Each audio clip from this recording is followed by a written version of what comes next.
Welcome to This Day in His Story, created by American Heritage Worldwide, a reminder that every day holds something new to learn. Did you know that as a child, Joseph Fielding Smith watched the Salt Lake Temple being built from the time he was a little boy until he attended its dedication when only 16 years old? Learn that he rode nearly 100 miles over rough dirt roads on a bicycle just to visit the woman he loved. Learn how he served in the Quorum of the 12 Apostles for 60 years, lived through the transition from horse-drawn wagons to airplanes, and became president of the Church of Jesus Christ of Latter-day Saints at the remarkable age of 93. Imagine stepping out of your front door into a world where, the absolute fastest mode of transportation is a horse-drawn carriage. Right. Dirt streets, flickering gas lamps at night, the whole 19th century setup. Exactly. No, imagine living long enough to step onto a commercial jet airliner, just crossing an entire ocean in a matter of hours. It's an unbelievable leap. Yeah. The sheer cognitive whiplash of experiencing that level of societal and technological transformation in a single lifetime, it would be enough to disorient anyone. Oh, absolutely. You'd expect a person's worldview to just constantly fracture and rebuild itself just to keep up with the chaos. But what happens when you look at a life that weathered nearly a century of that whirlwind and you find a core focus that remained entirely unbroken? Well, it really forces us to ask some fundamental questions about human resilience. Because, processing that much rapid change usually leaves people cynical or constantly pivoting their values. Right. So when you find someone who didn't pivot, it tests our understanding of what a person is actually anchored to. Yeah. And that is the exact mission of our deep dive today. We are looking at a really comprehensive stack of sources. So, historical records, personal journals, church histories, all detailing the life of Joseph Fielding Smith. The 10th president of the Church of Jesus Christ of Latter-day Saints. Yes. We're parsing through a 96-year timeline here, stretching from 1876 all the way to 1972. It is basically an exploration of a man who dedicated his entire existence to service, his family, and his faith without ever losing his footing. And, to understand how someone maintains that kind of equilibrium, you cannot start by looking at the end of their life when they're an established leader. You really have to examine the initial architecture. The foundation. Exactly. What's fascinating here is that the consistency we see in Joseph Fielding Smith's life wasn't just some accident in personality. It was a very intentional, deliberately constructed mechanism that began in his early childhood. Yeah, the sources actually place a lot of weight on the circumstances before he was even born, which was on July 19th, 1876. His mother, Mary Fielding Smith, she had already given birth to 3 daughters. And the historical records note she specifically prayed for a son. Making a pretty profound promise, too. She did. She promised the Lord that if she were given a son, she would do everything in her power to help him be a credit to the Lord and to his father. Which is a heavy commitment. Definitely. Elder Bruce R. McConkie, who later became his son-in-law, even described him as a child of promise. But I have to say, that immediately raises a red flag for me. How so? Well, doesn't placing a title like Child of Promise on a kid just create an unbearable amount of pressure? I feel like most children would completely buckle under the weight of those expectations. Yeah, that is a very modern way of looking at it, where we often view expectations as a burden. Right. But in this historical context, and for this specific individual, that promise didn't function as a crushing weight. It functioned as a framework. Okay, a framework. Yeah, it gave his childhood an immediate sense of gravity and purpose. He didn't rebel against the framework. He actually utilized it to structure his habits. And we definitely see that structure in how he spent his free time. He was a normal kid who loved playing baseball. Always good to have that balance. Exactly. But his primary joy was found in solitude. The journals describe him hiding out in a hayloft or sitting in the shade of a tree, just completely absorbed in study. Reading the scriptures. Yeah, studying the life of Jesus Christ and reading stories of the prophet Joseph Smith. At 8 years old, he receives his first copy of the Book of Mormon and establishes this lifelong habit of gospel study. And you should think of that gospel study habit not just as reading, but as building a sort of psychological gyroscope. Oh, I like that. A gyroscope. Yeah, because a gyroscope spins independently of the vessel it's inside, right? Keeping the vessel stable no matter how violently the ship is pitching in the waves. Wow. So by internalizing these scriptures at age 8, he was spinning up that internal gyroscope. As the outside world eventually started spinning faster, moving toward world wars and the jet age, that internal mechanism kept his equilibrium perfectly level. Okay, let's unpack this because there is a physical parallel to this happening right in his backyard. The temple. Yes. When he was born in 1876, the Salt Lake Temple had been under construction for 23 years already.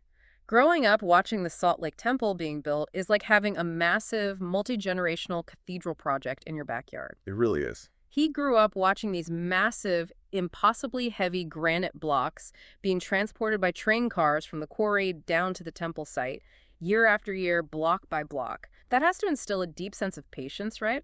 Oh? How did that physical building mirror his spiritual development? Well, it completely shapes your perception of time and effort. I mean, modern society is obsessed with the immediate. We want structures built in months. Or days, honestly. Right. But he was observing a process where progress was measured in decades. The granite itself is a perfect metaphor for his internal development. Because it's formed under pressure.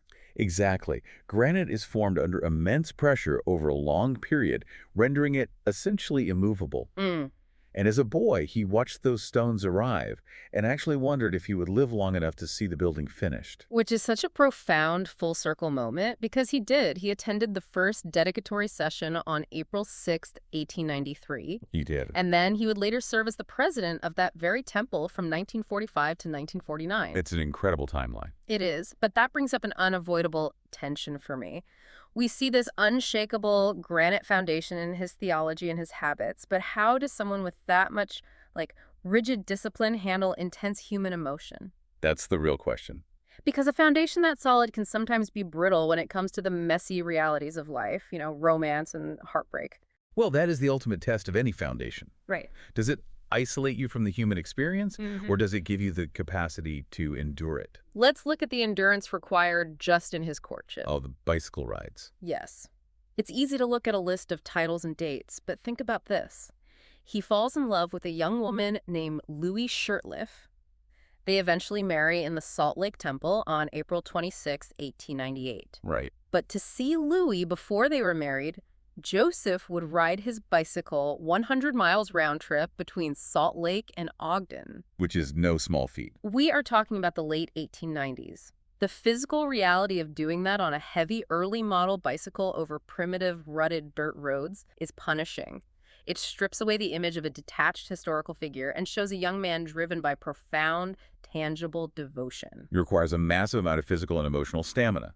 And, that partnership was immediately put to work. Yeah. Shortly after their wedding, on March 17th, 1899, he was called to serve a mission in England. And Louis fully supported this. The sources say she worked in her father's store to help fund his mission, which lasted until the summer of 1901. Exactly. They were building this life together with the same deliberate pacing as the temple stones. But then, that carefully constructed life fractures.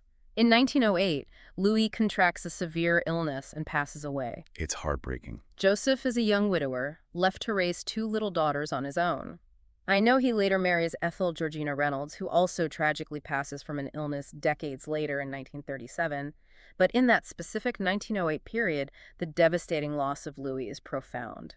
And this is exactly where we examine how his foundational mechanism responded to catastrophe.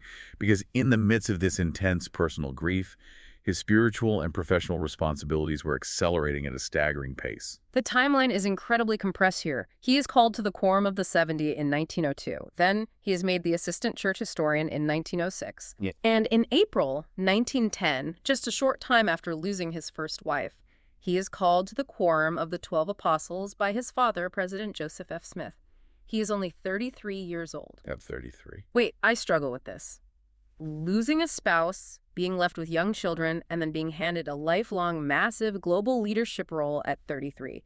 The weight of that calling is immense. It's monumental. Being an apostle isn't like a corporate promotion. It is a permanent shift in your entire life's trajectory, placing a heavy spiritual burden on you. How does a grieving young father not just crumble under the combined weight of personal tragedy and global expectation? Well, most people would attempt to compartmentalize. Yeah. They would wall off the grief to focus on the job. But based on the historical record, he didn't compartmentalize. He did. No, and this is where the psychological gyroscope we talked about comes into play. His early foundation taught him that duty and faith were not separate from the human experience.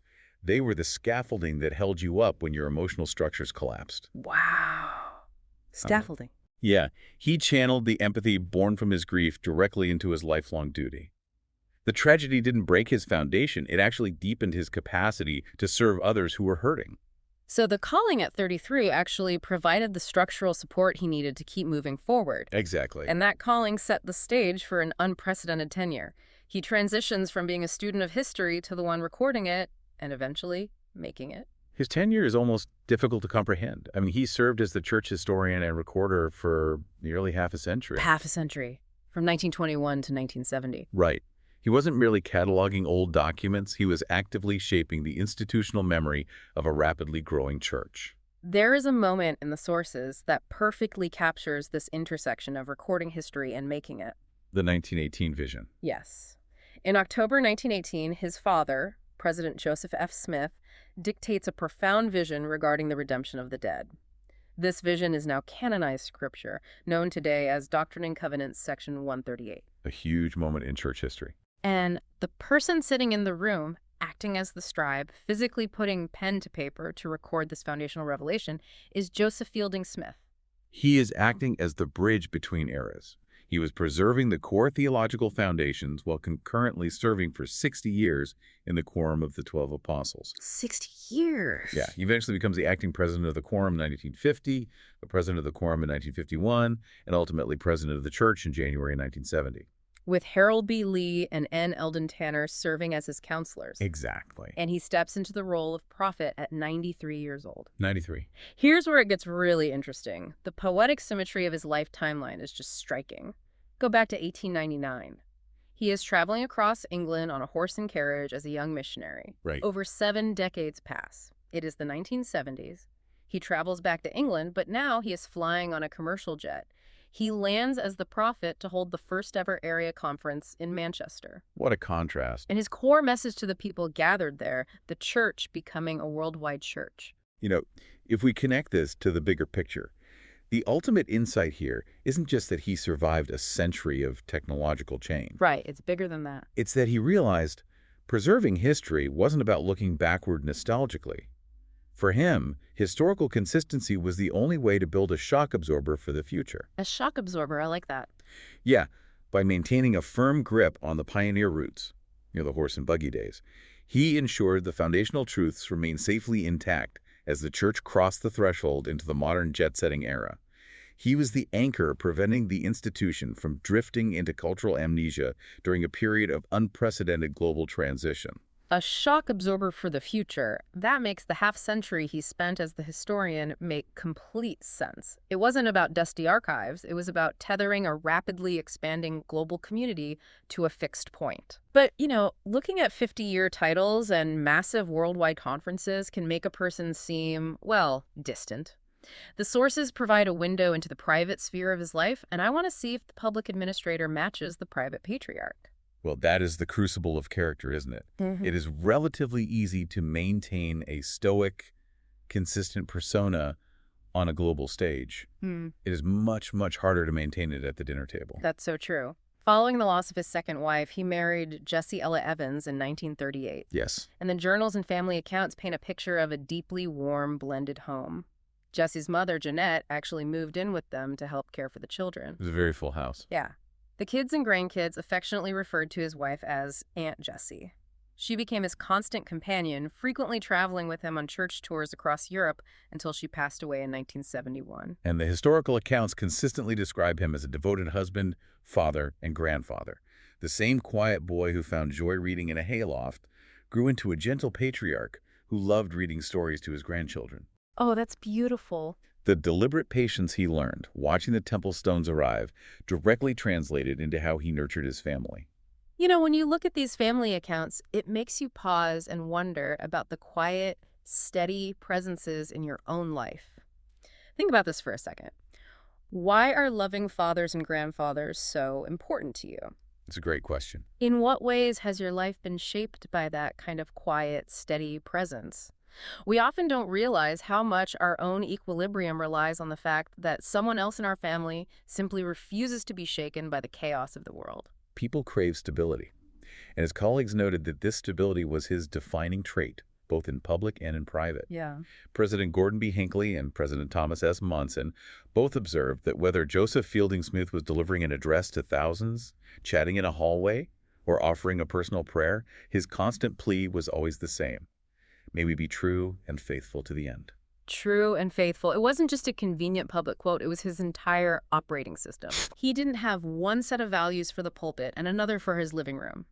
He applied that operating system up to his final days, passing away on July 2, 1972, just 17 days shy of his 96th birthday. When you trace the through line of his life, you really realize the magnitude of his consistency. It's staggering. You have a boy reading in a hayloft, watching heavy granite blocks arrive by train, who grows into a young man with the endurance to ride a bicycle 100 miles for the woman he loves. Yeah? You have a man who faces the shattering grief of losing a spouse, shoulders the immense global weight of the apostleship at 33, preserves half a century of institutional history, and eventually leads a worldwide church from the cabin of a jet airplane at 93. And the internal gyroscope never wavered. The framework he built as a child absorbed every shock the 20th century could throw at it. So what does this all mean? After unpacking a 96-year timeline of profound service and massive societal shift, what does that leave us? Well, I think it leaves us looking at our own rapidly changing environment. We live in an era of constant, overwhelming change, bombarded by endless streams of conflicting information. It's exhausting, honestly. It is, and it is incredibly easy to lose your footing and drift. Joseph Fielding Smith witnessed a century of radical technological and social shifts, yet he never lost sight of his core purpose because his foundation was meticulously built. Right. The challenge for you, listening today, is to identify your own granite foundation. What is the core truth or central purpose in your life that will remain untouched and immovable, no matter how much the world around you changes over the next 100 years? Thank you for joining us for this day in his story. May the lessons of yesterday inspire you to see God's hand today and to play your part in his story now. For more faith-based learning, visit ahsworldwide.org, the homeschool for faith and family.